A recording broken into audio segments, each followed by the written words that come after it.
Hey guys, what's up? I hope you all are doing well. So today we will discuss about India Bangladesh relations. Okay. तो किसी भी देश की relationship अगर आपने पढ़नी है तो आपको थोड़ा सा बैकग्राउंड पता होना चाहिए, है ना।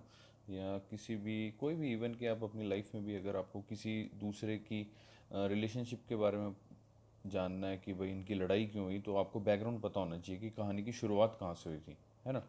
तो सिमिलरली इसमें भी हम लोग बैकग्राउंड पढ़ेंगे पहले।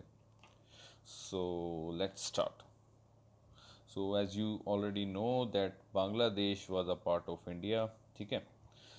6 to 7 सेंचुरी एडी में इस्लाम आया था। ओके। और 13th सेंचुरी में बांग्लादेश इंडिया का पार्ट था, पहले बंगाल ही बोलते थे। ठीक है। तो 13th सेंचुरी में मुस्लिम रूलर्स आए थे जैसे कि शाह जलाल। ओके। तो बंगाल शुरू से ही काफ़ी इकोनॉमिकली प्रॉस्पर रहा है। ठीक है। और मिलिट्री डोमिनेंस रही है यहाँ पे। ठीक है। उसके बाद जैसे आप सभी को पता होगा that Bengal directly contributed to the industrial revolution Britain. Okay. But it led to its deindustrialization. इसका मतलब ये है कि जैसे जब अंग्रेज लोग आए थे, जब ब्रिटिशर्स आए थे बंगाल में, ठीक है, तो वहाँ के जो बंगाल के जो वीवर्स थे वो क्या कहते हैं, टेक्सटाइल वगैरह कपड़े वगैरह काफ़ी अच्छे सिलते थे। ठीक है। तो वो सारा माल कहाँ जाता था, एक्सपोर्ट कहाँ होता था, ब्रिटेन में होता था। ओके। लेकिन फिर धीरे धीरे जैसे ही इंडस्ट्रीज़ आ गई जब यहाँ पे, तो डी इंडस्ट्रियलाइजेशन होगी। ठीक है। कहाँ पे आ गई इंडस्ट्रीज, जब बंगाल में इंडस्ट्रीज आ गई। ठीक है। जब यूरोप वगैरह में इंडस्ट्रीज आ गई तो इनसे काम छीन लिया गया, और यहाँ के जो वीवर्स वगैरह थे, जो बंगाल के वीवर्स थे, वो सारे किस में चले गए, सारे एग्रीकल्चर की तरफ चले गए। ठीक है। तो इसलिए यहाँ बोला गया it led to its deindustrialization. So the dark night begins. तो मतलब एकदम काली रात वाला समा हो गया बंगाल में after the battle of Plassey, a very famous battle of Plassey which was fought on 23rd of June 1757 between Siraj ud-Daula and Robert Clive. ठीक है। ये आप हिस्ट्री में पढ़ोगे। तो बैटल ऑफ प्लासी के बाद जैसे ये मैं सिर्फ बैकग्राउंड बता रहा हूँ आपको एक एक पॉइंट करके। ठीक है। हम लोग ज़्यादा डिटेल में नहीं जाएंगे, सिर्फ ऊपर ऊपर से पढ़ेंगे ताकि आपको कहानी समझ आए कि बांग्लादेश का निर्माण कैसे हुआ, बांग्लादेश बना कैसे। तो 1906 में, जैसे पता होगा आपको, ढाका में, जो कि अभी बांग्लादेश की कैपिटल है, मुस्लिम लीग बनी by Aga Khan and Nawab Salimullah. They show basically loyalty to the Britishers and believing that Britishers, before Britishers, could best protect interest of Muslim। उनको ऐसा लगा कि अगर हम ब्रिटिशर्स के साथ लॉयल्टी दिखाएंगे तो वो हमारे इंटरेस्ट की केयर करेंगे। ठीक है। मुस्लिम मुस्लिम पीपल की। ठीक है।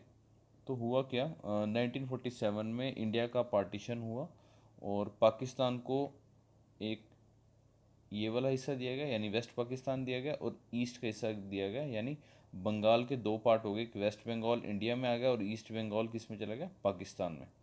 ठीक है। वो 23rd of Feb हुआ क्या, जैसे ईस्ट पाकिस्तान बन गया तो उसके बाद 23 फरवरी 1948 को गवर्नमेंट ऑफ पाकिस्तान ने ये ऑर्डर किया कि उर्दू जो होगी एक सोल नेशनल लैंग्वेज होगी। ठीक है। अब जाहिर सी बात है, ये लैंग्वेज का मुद्दा होता है ना, काफ़ी सॉफ्ट होता है। ठीक है। जैसे कि आपने शुरुआत में देखा होगा कि जब इंडिया भी आज़ाद हुआ था तो उस वक्त ये नेशनल लैंग्वेज का या स्टेट लैंग्वेज का मुद्दा काफ़ी उठा था। ठीक है। इसी वजह से हमारे देश की कोई नेशनल लैंग्वेज नहीं है, ध्यान रहे। ठीक है। तो गवर्नमेंट ऑफ पाकिस्तान, जहाँ इतनी सारी डाइवर्स एथनिसिटी के लोग रहे, इतनी सारी भाषा बोलने के लोग हों, तो सभी का ख्याल रखना पड़ता है। ठीक है। जैसे इंडिया वालों ने रखा हुआ है, लेकिन पाकिस्तान ने ऐसा नहीं किया। पाकिस्तान ने कहा भैया उर्दू ही रहेगी सोल नेशनल लैंग्वेज। ठीक है। जिससे वहाँ के जो बंगाली स्पीकिंग लोग थे उनको काफ़ी दुख पहुंचा। ठीक है। It led to the sparking extensive protest among Bengali speaking majority of East Pakistan. जिस वजह से क्या हुआ, पाकिस्तान उसके बाद फिर वहाँ के जो बंगाली बोलने वाले लोग थे उन्होंने अपना एक लीडर चूज़ किया। उन्होंने कहा कि भाई हम इलेक्शन करवा लेते हैं, इलेक्शन में हम मतलब कि जो भी जीतेगा तो फिर उससे मतलब हम अपने हिसाब से लैंग्वेज चूज़ करवा लेंगे। ठीक है। तो 1970 में इलेक्शन हुए, लेकिन पाकिस्तान मिलिट्री ने जो उसका रिजल्ट आया 1970 इलेक्शन का वो खारिज कर दिया। उन्होंने कहा नहीं, हम नहीं मानते भाई, बांग्लादेश के इलेक्शन हम नहीं मानते, यानी ईस्ट पाकिस्तान के इलेक्शन हम नहीं मानते। And they arrested the PM designate, मतलब जिसको पीएम को उम्मीदवार खड़ा किया था, जिसका नाम शेख मुजीबर रहमान है, वेरी फेमस पर्सनैलिटी, इसको अरेस्ट कर लिया। ठीक है। और हुआ क्या, वहाँ पे जीनोसाइड हुआ इन बांग्लादेश, मतलब मानव हत्या हुई 26 मार्च 1971 को। और पाकिस्तान की आर्मी ने ऑपरेशन चलाया, operation searchlight, a planned military operation carried out by the Pakistan army to curb Bengali nationalist movement in East Pakistan. क्योंकि काफ़ी ज़्यादा लोगों में प्रतिशोध की भावना आ गई थी, लोगों में काफ़ी गुस्सा आ गया था कि हम बदला लेंगे, तो उसको दबाने के लिए ऑपरेशन सर्च लाइट चलाया गया। तो जैसे कि आप पिक्चर में देख सकते हो कैसे लोगों को सर्च यानी ढूंढ ढूंढ के मारा जा रहा है, ये पाकिस्तान की आर्मी वाले लोग हैं। ओके, तो ऑपरेशन सर्च लाइट चलाया गया बेसिकली। उसके बाद हुआ क्या, और इसके मतलब रिटेलिएशन में, इसके बदले में जो बांग्लादेश के लोग हैं उन्होंने मुक्ति वाहिनी ऑपरेशन चलाया, a resistance movement formed by Bangladeshi military, paramilitary and civilians during war of liberation that transform east Pakistan into Bangladesh in 1971।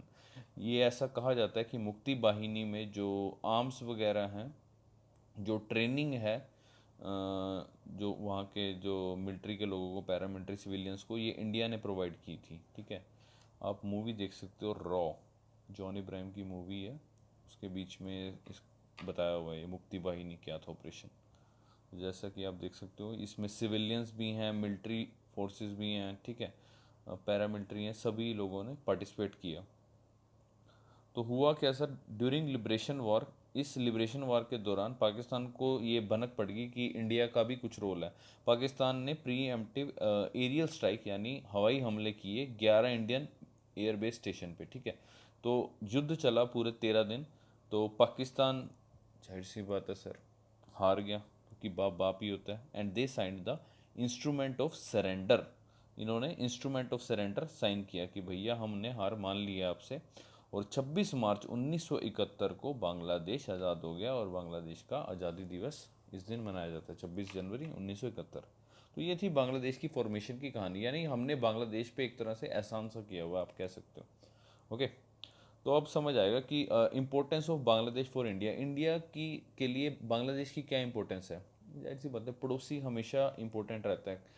रात को सपोज आपको कोई चीनी चाहिए, चीनी ख़त्म है तो पड़ोस से मांग ली, कोई भी चीज़ XYZ, रात को आपका चार्जर ख़राब हो गया तो आप पड़ोसी से मांग सकते हो। ठीक है, पड़ोसी पहले है, ठीक है, उसके बाद बाहर वाले हैं। तो बांग्लादेश की क्या इंपॉर्टेंस है इंडिया के लिए वो पढ़ेंगे।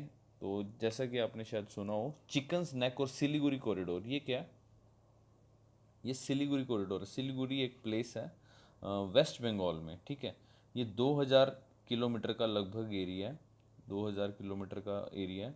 ये बांग्लादेश को जोड़ता है, इधर से इंडिया की नॉर्थ ईस्ट स्टेट को जोड़ता है, और बाकी सारे इंडिया को और नेपाल को जोड़ता है। तो ये प्लेस स्ट्रेटेजिकली इंपॉर्टेंट है। क्यों इंपॉर्टेंट है, इसको चिकन नेक बोलते हैं। चिकन नेक इसलिए बोलते हैं, ये ऐसे आप देख सकते हो, ये मुर्गे की गर्दन सी बन रही है। ठीक है, मेरा मुर्गा थोड़ा सा लंबा बन गया, मतलब समझ जो, ये मुर्गे की गर्दन सी है, इसलिए इसको चिकन नेक बोलते हैं। ओके, सिलीगुड़ी कॉरिडोर, इसके बारे में पढ़ते हैं क्यों इम्पोर्टेंट है। सिलीगुड़ी कॉरिडोर जो कि वेस्ट बंगाल में है, WB, a central node connects India's north eastern state to the rest of India, Nepal and Bangladesh, जैसा कि मैं बता चुका हूँ। Siliguri corridor a narrow passage to India's 8 north eastern state, मतलब कि जैसे कि आप देख सकते हो ना, नैरो पैसेज है, छोटा सा रास्ता है, मतलब यहाँ से बांग्लादेश से कोई इंडिया में घुस सकता है इतनी छोटी सी जगह में से, इधर नेपाल से घुस सकता है। ठीक है, भूटान में तो काफ़ी टाइम लगेगा, इधर बंगाल बांग्लादेश से काफ़ी सारे लोग घुस सकते हैं। ठीक है, तो इसलिए इस जगह का मतलब कि सिक्योरिटी बहुत टाइट रहना चाहिए। ठीक है, जैसा कि हम पढ़ रहे हैं, this 2000 square kilometre stretch of land will be the prime and early target of the enemy during any confrontation. अगर कुछ भी दिक्कत होती है, कुछ भी युद्ध की संभावना बनती है, तो ये 2000 square kilometre stretch of land है, ये प्राइम और अर्ली टारगेट रहेगा एनिमी का। Naturally the road corridor passing through this narrow corridor becomes a vital piece of ground which must be defended at all cost. जाहिर सी बात है, ये हमें डिफेंड करना है, यानी इसको मतलब कि इसके आसपास मतलब पूरी सिक्योरिटी तैनात रखनी है। ठीक है, बचाने के लिए, ताकि एनिमी यहाँ से आ ना सके। And widening and strengthening this corridor is imperative, यानी इंपॉर्टेंट है। The first option for India, तो इसको कैसे बचाया जाएगा। जाहिर सी बात है ना, हम अपने जो नेबर है यानी बांग्लादेश है, इससे समझौता करेंगे कि भैया अगर इसको खुश रखेंगे तो ये हम देखे ध्यान रखेगा ना कि भाई मेरे यहाँ से कोई बंदा तो नहीं जा रहा सिलीगुड़ी कॉरिडोर के थ्रू इंडिया में, ठीक है ना, कोई भी टेररिस्ट वगैरह तो नहीं जा रहा। तो वही बात है, the first option for India is to enter into a treaty with Bangladesh permitting not only transit of military equipment, कि मिलिट्री इक्विपमेंट भी भेज सकें मतलब मुसीबत के टाइम में during times of conflict, but also civilian traffic and trade activities, but बल्कि trade activities भी कर सकें, आपको कुछ हमसे लेना है, हमें कुछ आपसे लेना है, कुछ भी, ठीक है। So this would add a layer of strategic depth in the region and elevate in some major concerns of the possible severance of the north east with the mainland. जिससे क्या होगा, स्ट्रेटेजिकली एक डेप्थ बन जाएगी, ठीक है, layer of depth बन जाएगी, ठीक है, and elevate concerns of the possible severance of the north east with the mainland. क्योंकि जैसे कि मैं आपको पहले ही बता चुका हूँ, यहाँ से नॉर्थ ईस्ट स्टेट्स जुड़ रही हैं और इधर से ही बाकी का रिमेनिंग इंडिया जुड़ रहा है। तो बांग्लादेश सिलीगुड़ी कॉरिडोर का हमने काफ़ी ध्यान रखना है, ठीक है। एक तो बांग्लादेश से बना के रखनी है और यहाँ पे सिक्योरिटी अपनी टाइट रखनी है। तो ये थी इंपॉर्टेंट सिलीगुड़ी कॉरिडोर की। तो आपसे पूछ सकता है सिलीगुड़ी कॉरिडोर किसको कनेक्ट करता है, तो ये ध्यान रहेगा, आपके प्रीलिम्स में क्वेश्चन पूछा गया ये वाला।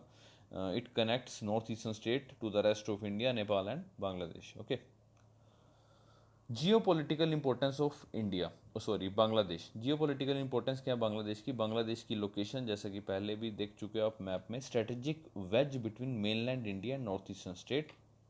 ये बांग्लादेश है, ये इधर मेनलैंड इंडिया है और ये यहाँ इधर नॉर्थ ईस्ट स्टेट्स हैं। ओके, ईच 7 स्टेट जिनको 7 सिस्टर कहा जाता है, दे वर लैंड लॉक्ड, ठीक है, and has shorter route to the sea through Bangladesh, ठीक है, मतलब यहाँ से सी से आ सकती हैं। तो इसलिए जियो पोलिटिकल इंपॉर्टेंस है क्योंकि पास में है ना पड़ोसी, इसका ध्यान रखना होगा। And success of act east policy, Bangladesh is a natural pillar of this policy. Act east policy मतलब, एक्ट ईस्ट पॉलिसी जिनको नहीं पता एक बार पढ़ सकते हैं। एक्ट ईस्ट पॉलिसी में क्या है, बेसिकली हमें अपनी नॉर्थ ईस्ट स्टेट जो है बेसिकली डेवलप करनी है, तो उसके लिए बांग्लादेश का डेवलप होना भी ज़रूरी है। So Bangladesh act as a bridge to economic and political linkages with the south east Asia and beyond, ठीक है। मतलब एक्ट ईस्ट में आपकी जो बाकी ईस्टर्न जो कंट्रीज़ हैं उनका भी ध्यान रखा जाएगा। तो ये तो ब्रिज है, मतलब बांग्लादेश से तो होके ही जाना पड़ेगा आपको एट एनी हाउ, ठीक है। नेक्स्ट है sir socio economic development of north east. A transit development with Bangladesh will spur the socio economic development of north east. जाहिर सी बात है, बांग्लादेश की डेवलपमेंट यानी कि नॉर्थ ईस्ट की डेवलपमेंट, है ना। क्योंकि अगर बांग्लादेश के साथ सही नहीं रहोगे तो बांग्लादेश से टेररिस्ट आराम से आ सकते हैं इंडिया में, ठीक है। और आपको पता है बॉर्डर कितना सॉफ्ट कॉर्नर होता है टेररिस्ट के लिए, ठीक है। यहाँ यहीं से ही लूप होल्स होते हैं, यहीं से ही आता है टेररिस्ट, ठीक है। To contain insurgency in the north east, जैसे कि मैंने पहले भी बताया, फ्रेंडली बांग्लादेश इंश्योर, अगर दोस्ती रहेगी बांग्लादेश के साथ तो ये इंश्योर रहेगा दैट नो एंटी टेरर और इंसर्जेंट एक्टिविटीज़, ठीक है, यानी घुसपैठियाँ नहीं आएंगे, can be carried out from its soil, ठीक है, अगर फ्रेंडली रिलेशन रहेगा। नेक्स्ट है to reduce the influence of China, a neutral Bangladesh ensures containment of an assertive China in this region, including along the strategic sea lanes of Bay of Bengal। अगर Bangladesh neutral रहेगा तो ये ensure रहेगा that it ensure that containment of assertive China in its region, कि भाई China को उसके region पे ना आने दे। It also help to counter China's OBOR strategy, that is one belt one road strategy, ठीक है। इसके बारे में हम इंडिया चाइना रिलेशन में पढ़ेंगे विस्तार पूर्वक, तो अभी के लिए इतना समझ लो, one belt one road initiative है चाइना का, ओके। तो उसको काउंटर करने में भी बांग्लादेश हेल्प करेगा। तो इस वजह से हमारे इंडिया में और बांग्लादेश में काफ़ी सारे कनेक्टिविटीज़ हैं, ठीक है, रिवर्स के थ्रू कनेक्टिविटीज़ है, पोर्ट के थ्रू कनेक्टिविटीज़ हैं। तो मतलब बांग्लादेश के साथ हमारे रिलेशन अच्छे रहने चाहिए, क्योंकि जैसे कि मैंने आपको बताया कि इसकी क्या क्या इंपॉर्टेंस है। To reduce the influence of China, socio economic development हो सकती है नॉर्थ ईस्ट की, इंसर्जेंसी की सिचुएशन में काम आ सकता है बांग्लादेश, जियो पोलिटिकल इंपॉर्टेंस और success of act east policy. और नेक्स्ट वीडियो में हम लोग पढ़ेंगे कि क्या क्या इश्यूज़ हैं इंडिया और बांग्लादेश के बीच में और उनको कैसे रिजॉल्व किया जाएगा।